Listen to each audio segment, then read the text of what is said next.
On the instructions of Borewala DPO Vihari, a function was organized at Sada Borewala police station in honor of the retirement of Malik Muhammad Rafiq and Muhammad Ashraf Butt.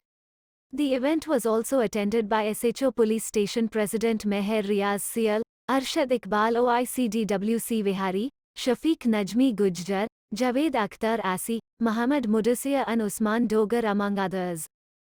The ceremony started with the recitation of Holy Quran while SHO Meher Riaz Sial and others expressed their views and said that Malik Muhammad Rafiq and Muhammad Ashraf Butt used their professional skills in all matters and legal requirements. He served the people and the police department.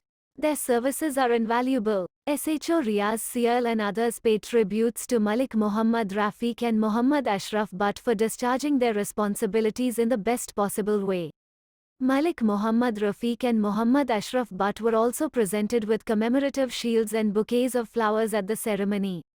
Has given practical proof of which he is feeling indescribable joy and pride that he is leaving the department with good memories. During the service, time was spent with all the staff like a family which can never be forgotten.